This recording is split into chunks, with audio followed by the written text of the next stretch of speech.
قل هذه سبيلي أدعو إلى الله على بصيرة أنا ومن اتبعني وسبحان الله وما أنا من المشركين.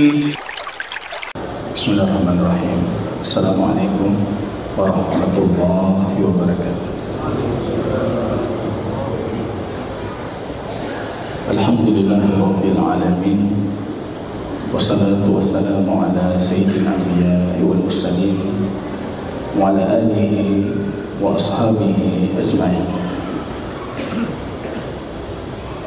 Ikhwatal iman, a'azzani Allah wa iyyakum jami'an.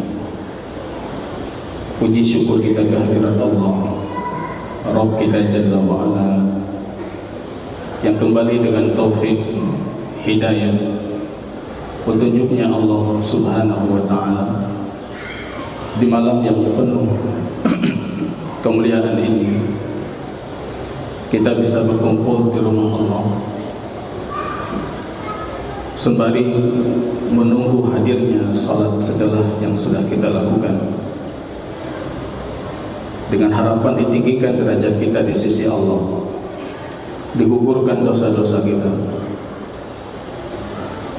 dilipat gandakan pahala yang kita dapatkan nantinya di hari kiamat. Mari sama-sama kita mengkaji ayat Allah dan hadis baginda Rasul sallallahu alaihi wasallam, terutama berkaitan dengan asyrafil ulumi, kata para ulama kita, ilmu yang paling agung, ilmu yang paling besar, ilmu yang paling utama. Idsyaraful al-ilmi bisyarafil ma'lumi, karena sejatinya kedudukan ilmu itu dilihat apa yang terkandung dan isi dari ilmu tersebut. Kalau sekiranya ilmu yang kita kaji ini, jamaah kaum muslimin, ilmu tauhid yang hakikatnya merupakan mengkaji tentang Allah Rabb kita, maka sesungguhnya ilmu ini adalah sepatut yang dikatakan sebagai sebaik-baik dan seutama-utama ilmu. Salawat dan salam kita doakan kepada Allah senantiasa mencurahkannya ke Habib kita baginda Rasul Muhammad sallallahu alaihi wasallam. Ikhwatal iman, jamaah kaum muslimin yang diberkahi oleh Allah Subhanahu wa Ta'ala, mohon izin Ustadz yang memberikan pengumuman tadi, mungkin ada miskomunikasi antara kita.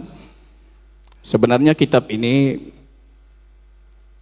disusun oleh seorang ulama mutaakhirin dengan mengumpulkan pernyataan akidah dari kitab Imam Asy-Syafi'i.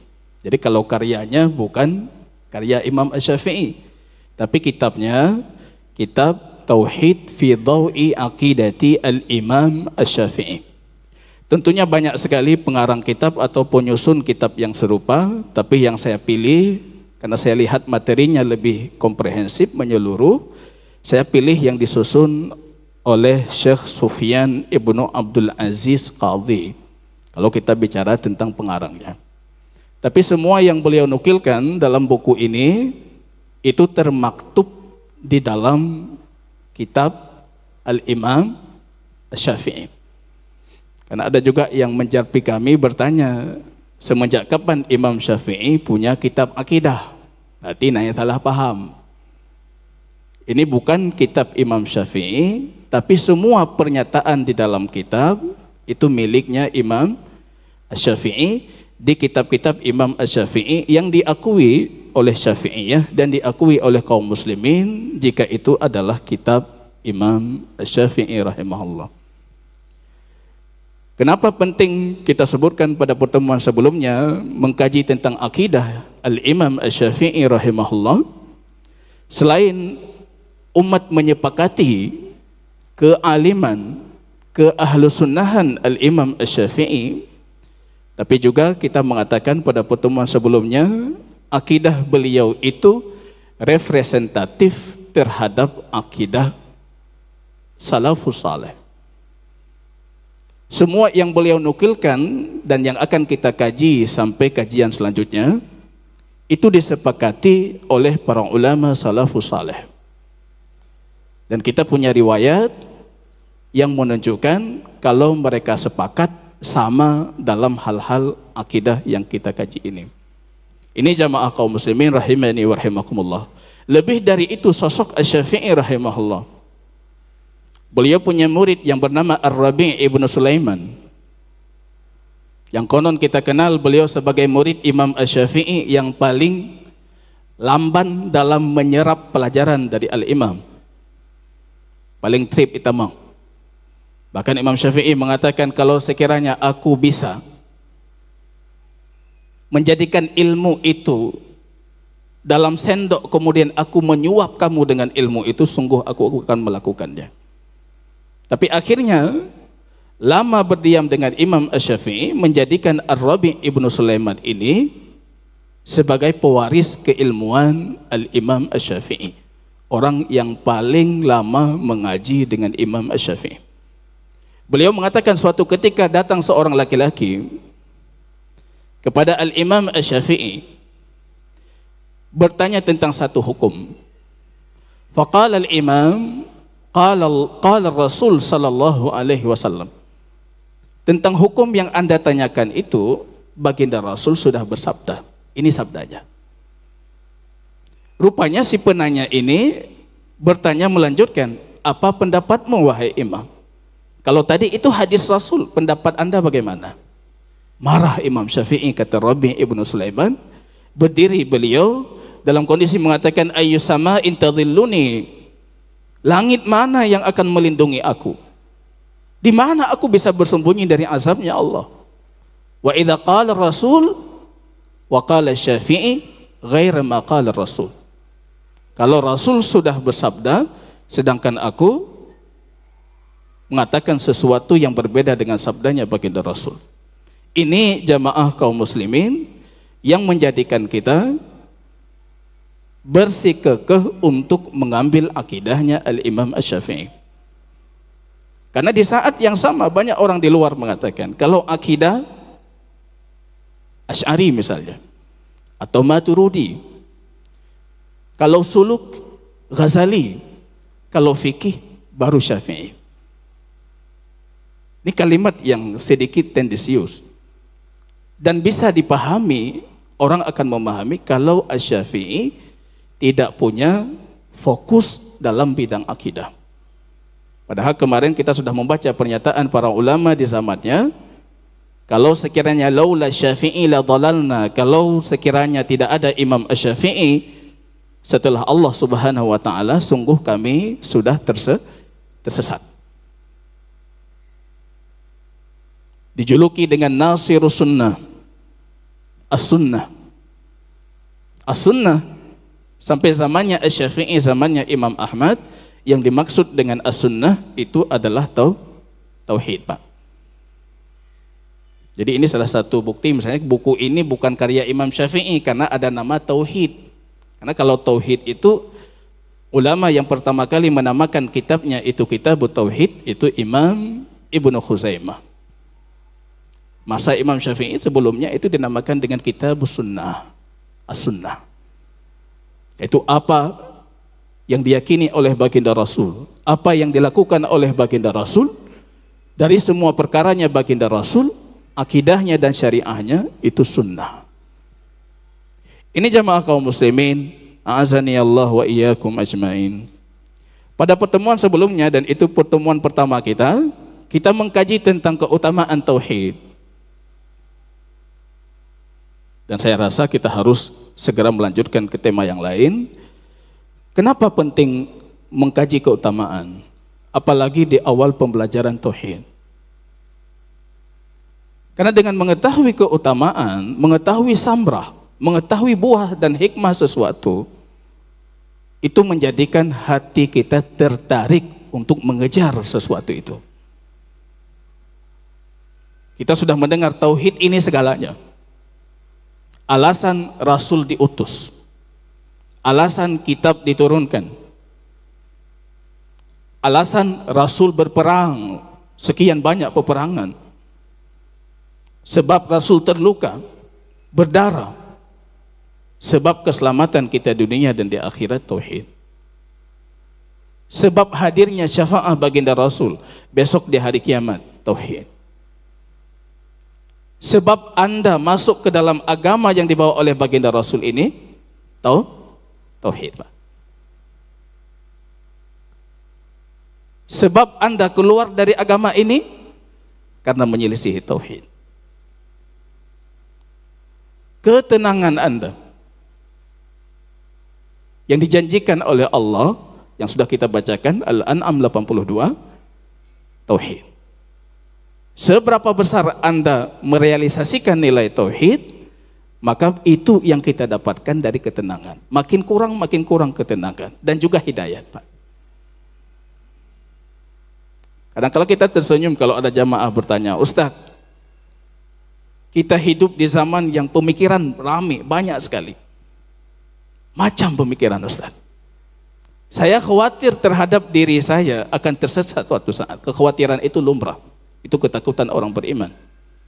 Orang beriman itu takut kalau sudah mendapatkan hidayah, dia kembali ke jalan kesesatan.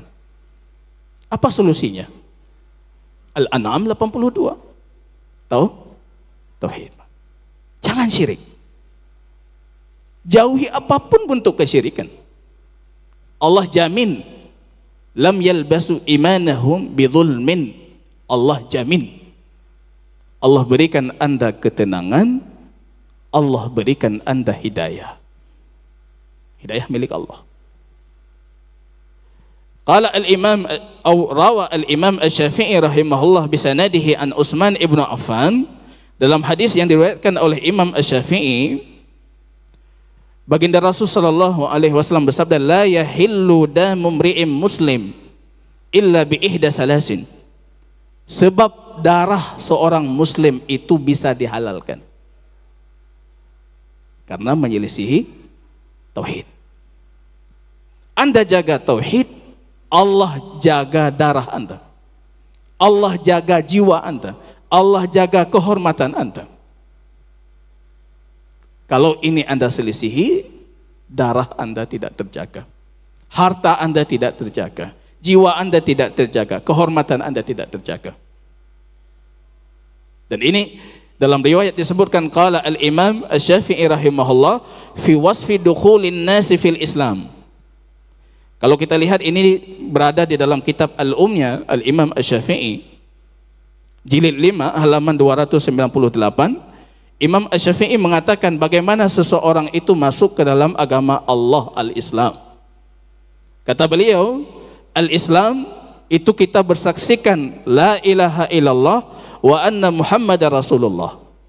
Tidak cukup di sana, kata beliau, wa tabra mimma khalafal islami dinin.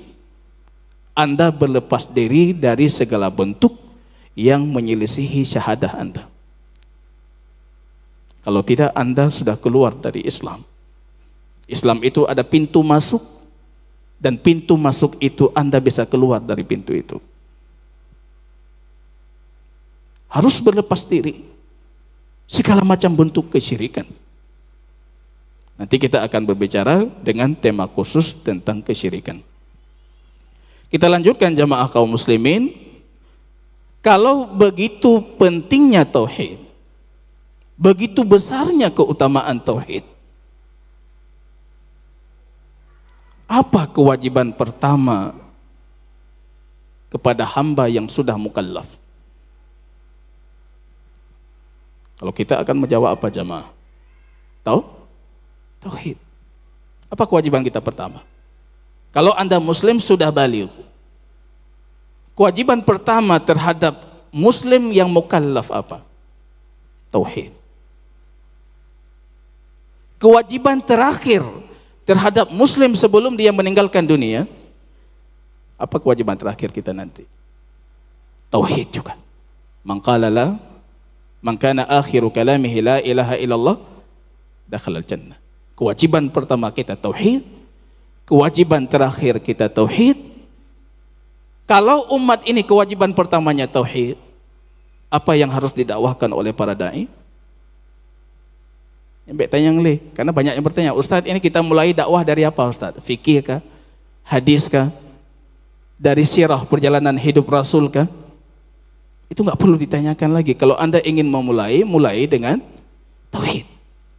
Kalau kewajiban pertamanya itu tauhid, kewajiban terakhir umat itu tauhid, maka dai itu punya tugas yang paling utama dan tugas pokok, mendakwahkan tauhid. Hari ini barangkali dalam masjid ini kita tidak berselisih. Coba kita baca literasi kaum muslimin, terutama literasi para ahli kalam, Mu'tazilah kah, Asy'ariyah kah. Mereka hampir sepakat kewajiban pertama bagi orang beriman kalau sudah balik apa? Bagi seorang muslim. Tidak ada dari mereka yang mengatakan tauhid. Ada yang mengatakan tauhid. Apa kewajiban pertama? Baca kitab Abul Ma'ali Al-Juwaini, imam besar dalam kitab Al-Irsyad di kalangan Asy'ariyah yang kita kenal dengan Imam Al-Haramain. Beliau mengatakan semenjak seorang muslim itu sudah akil baligh, fa awwalu ma furida alaihi, yang pertama kali diwajibkan kepadanya apa? Ma'rifah, mencari dan mengenali Allah. Ma'rifah yang pertama. Kalau kita kaji dalam literasinya Abu Hasan Al-Asy'ari misalnya, kewajiban pertama muslim balik apa? Ma'rifah. Ma'rifah bukan tauhid. Kenali Allah dulu. Karena kan logikanya sudah main. Bagaimana Anda mentauhidkan Allah? Allah belum Anda kenal. Ibanta tauhid, meturi golong. Rupanya datang Imam Juwaini. Kalau tadi Al-Baqilani, Al-Asy'ari mengatakan ma'rifah, Al-Juwaini mengatakan bagaimana kita mengenal Allah kalau kita tidak mengamati makhluk Allah dulu. Maka kewajiban pertama itu bukan mengenal Allah, melihat dulu. An-nazar. Lihat dulu Allah. Keanekaragaman hayati berarti Allah itu punya sifat iradah. Kalau Allah tidak punya sifat iradah, makhluk ini sama semuanya. Kaji kitab mereka itu yang dikupas habis-habisan dengan beragam dalil, panjang lebar mereka mengupasnya. Kemudian berdalil dengan dalil yang tidak tepat.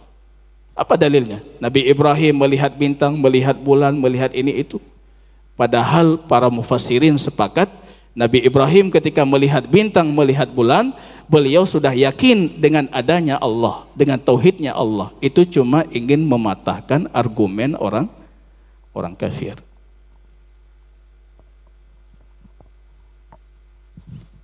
Ini jamaah kaum muslimin rahimani wa rahimakumullah. Kita tidak masuk ke retorika seperti itu. Bahkan kita dapati juga ada satu yang diingkari oleh Mu'tazilah, diingkari oleh Asy'ari, tapi hari ini diyakini oleh banyak para pemikir-pemikir muslim, cendekiawan muslim. Apa kewajiban pertama? Ragukan dulu. Ilmu itu harus dilalui dengan proses meragukan. Kemudian uji empirisnya. Kalau terbukti benar, baru membawa kita kepada keyakinan. Apa kewajiban pertama? Ragukan dulu.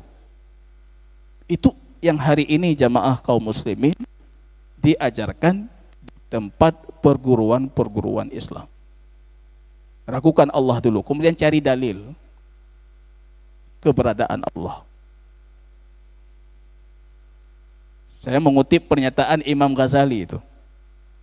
Beliau dalam Al-Ihya menyebutkan itu. Kesalahan hari ini, kata beliau, itu di zaman beliau. Kesalahan hari ini orang mengajarkan akidah dengan ilmu kalam dan falsafah.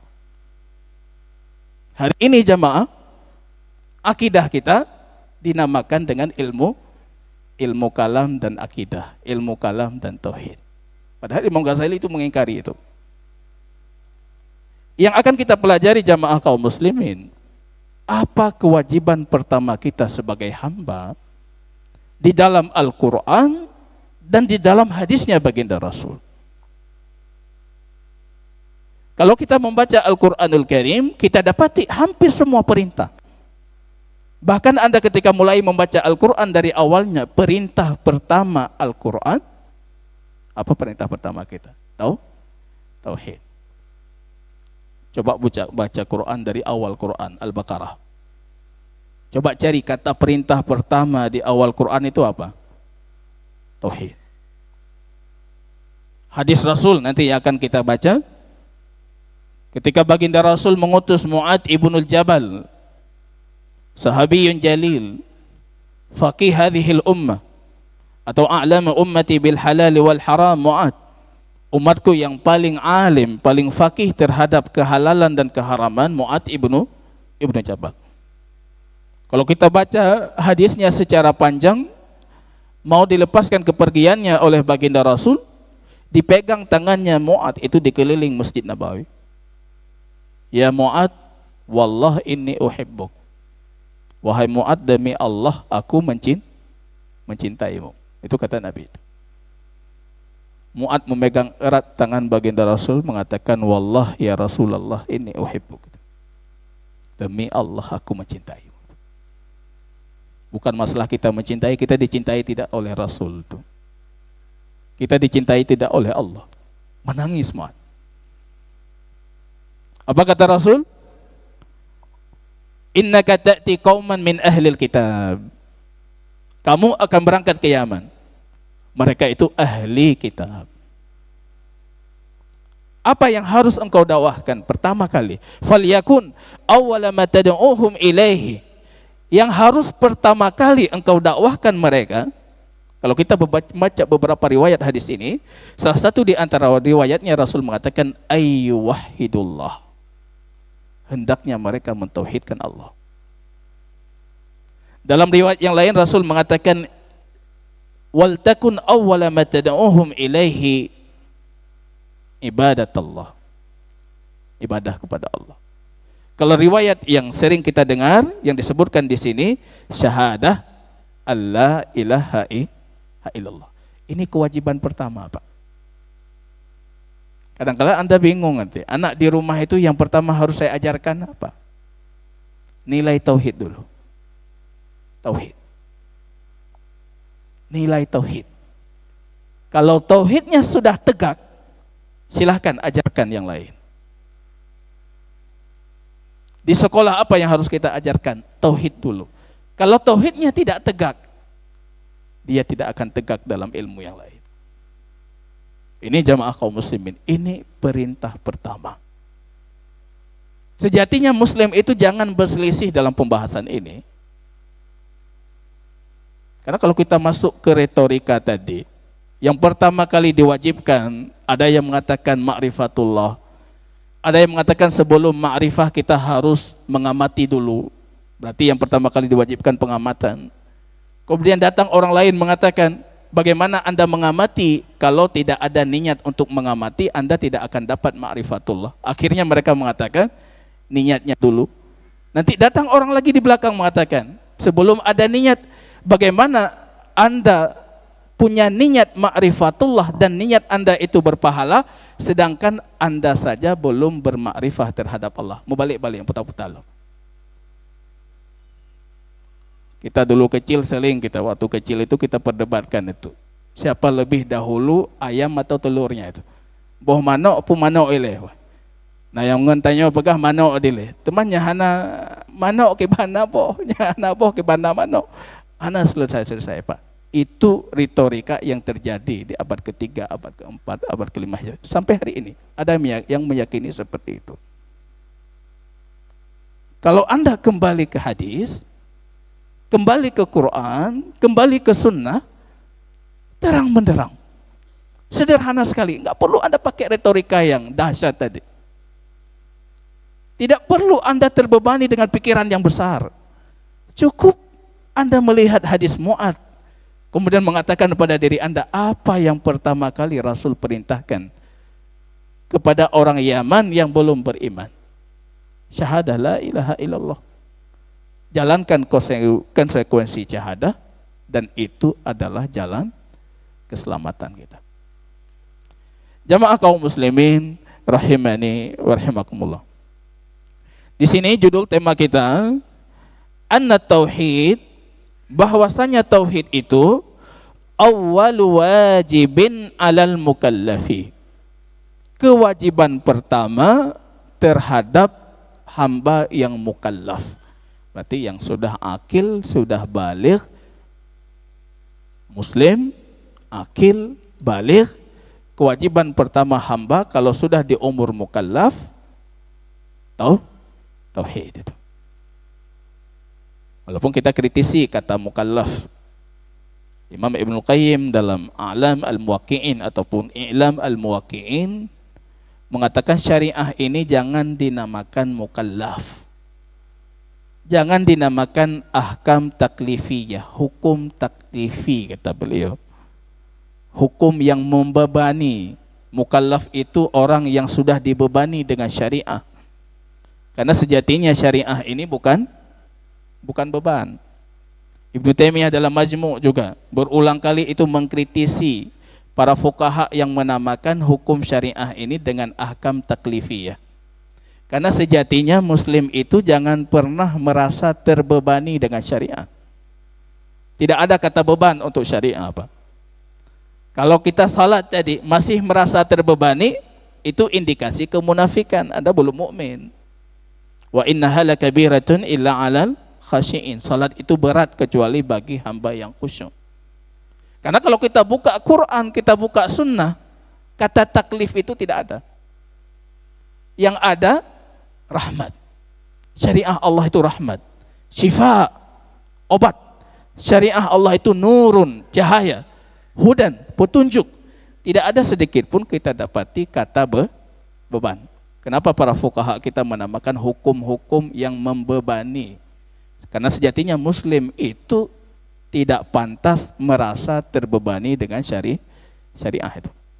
Maka ini kita kritisi kata mukallaf, ya, karena seharusnya, tapi itu sudah jadi istilah. La musyahatal fil istilah itu jangan diperdebatkan. Wa annahu qabla salati was zakah. Beliau mengatakan di sini, kewajiban tauhid itu awal kewajiban.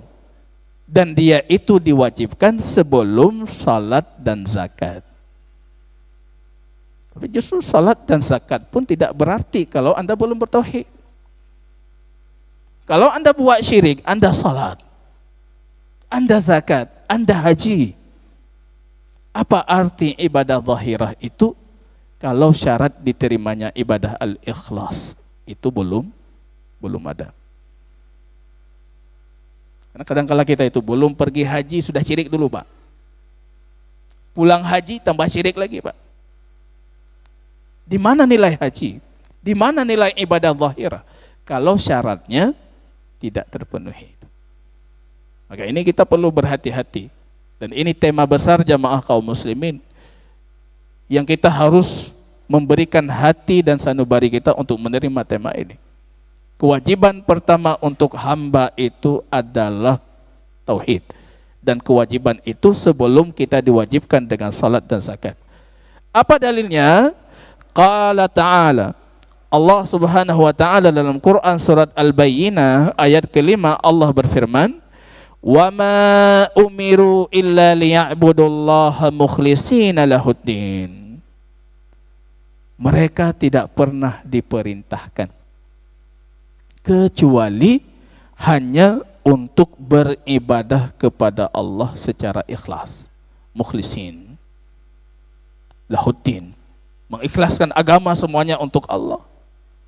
Hunafa'a, hanif. Al-hanif itu kata Imam Syafi'i dalam ma'ilina anisyirk. Orang hanif yang lurus, yang beragama dengan agama yang lurus, itu ma'ilina anisyirk. Dia condong dari kesyirikan. Dia tidak masuk ke dalam kesyirikan. Dia lari dari kesyirikan. Itu hunafa. Agama yang hanif. Wa ma umiru, kalian tidak diperintahkan. Kalau kata Imam Ibnu Katsir dalam tafsirnya, wa ma umiru, mereka tidak diperintahkan. Siapa mereka? Yahudi, Nasrani. Yahudi, Nasrani. Kewajiban pertama mereka apa? Anda mengenalkan mereka kepada Allah, tentang Allah? Bukan. Anda suruh mereka mengamati makhluk Allah supaya mereka mendapat intisari tentang keberadaannya Allah? Bukan, Pak. Kita balik bertanya, kalau itu kewajiban pertama misalnya, mengamati, lihat alam. Bagaimana hukumnya kalau orang kafir itu sedang proses melihat alam? Tauhid belum. Tiba-tiba mati. Dia mati dalam kondisi beriman ataupun masih dalam kondisi kafir. Pertanyaan kita itu sudah diperdebatkan lama oleh orang-orang Asy'ariyah. Kalau kita baca Al-Irsyad misalnya, itu diperdebatkan panjang kali itu. Nanti orang sedang melihat alam tiba-tiba mati. Itu hukumnya apa? Mu'minan am kafiran. Tapi kalau kita kembali ke konsep Quran dan hadis, kewajiban pertama itu tauhid. Anda kafir. Syahadah la ilaha illallah. Anda ucapkan itu, Anda muslim. Anda tidak ucapkan itu, bagaimana dengan ma'rifatullah? Kita kembalikan ke fitrahnya manusia yang memang secara fitrah sudah mengakui keberadaan Allah. Gak perlu bukti lagi, Pak. Gak perlu bukti untuk mencari Allah itu ada. Pernah saya jumpai mahasiswa itu, dia mengumpulkan itu banyak catatan tentang dalil-dalil, retorika-retorika, logika-logika yang menunjukkan Allah itu ada. Gak panjang itu lihat, Pak. Untuk membuktikan Allah dalilnya banyak sekali itu. Dari mana dapat itu? Dari dosen katanya. Abi homo bak merno tamanan, Pak. Masuk Imam Ar-Razi kota Naisabur dalam satu riwayat. Orang berkumpul banyak itu mengelu-elukan kedatangan Ar-Razi dengan kendaraan mewahnya. Disambut oleh segenap kaum muslimin. Ada wanita tua di kota itu yang melihat gegap gempita orang menyambutnya Imam Ar-Razi. Beliau bertanya, man huwa? Itu siapa itu? Orang-orang mengatakan, ayuhal ajuz, wahai wanita tua, Anda tidak mengenal imam besar itu? Itu Imam Ar-Razi. Imam itu yang punya kitab, punya buku 1000 dalil tentang keberadaan Allah. Ya, nah, karang buku 1000 dalil tentang Allahnya. Nah, apa kata si wanita tua? Apakah untuk tahu Allah itu ada butuh dalil? Lu ngana pilih dalil? Fitrah. Orang Asy'ari tidak mengakui itu. Imam Juwaini mengatakan Allah itu tidak bisa ditangkap dengan indera. Tidak bisa ditangkap dengan fitrah, darurah. Dalam hati kita sudah ada Allah, tidak bisa. Padahal kalau kita kembali ke hati kita yang benar, hati kita yang belum terkontaminasi, belum terkotori, pasti dia akan mengakui keberadaan Allah. Pasti akan mengakui. Itu misak kita. Baca hadis Imam Muslim. Sebelum Allah ciptakan Adam, masih dalam proses penciptaan. Akhraja min sulbih. Allah keluarkan benih anak keturunan Adam itu dari sulbinya. Fanasarahu dhurahu. Kemudian disebarkan benih-benih kita. Itu semua kita sampai hari kiamat. Allah mempersaksikan semua benih-benih makhluk ini. Alastu bi rabbikum? Bukankah aku Tuhan kalian? Kita semuanya mengatakan bala wa rabbi syahidna. Ya Allah, tentu engkau Tuhan kami. Kami menyaksikan itu. Apa kata Rasul? Nasiya Adam fanasiya banuhu. Adam lupa sehingga dia makan buah yang dilarang. Anak keturunannya juga hari ini lupa kalau mereka pernah mentauhidkan Allah. Ini pelajaran tauhid ini sejatinya mengingatkan umat manusia terhadap apa yang mereka lupakan. Yang kedua tapi ingat, jauh sebelum Adam diciptakan, semua kita sudah menyaksikan tentang ketauhidan Allah Subhanahu wa ta'ala. Barakallahu fikum, jazakumullahu khairan katsira. Mudah-mudahan di pertemuan selanjutnya bisa kita sisihkan sedikit waktu untuk diskusi dan tanya jawab. Subhanakallahumma bihamdika asyhadu an la ilaha illa anta astaghfiruka wa atubu ilaik.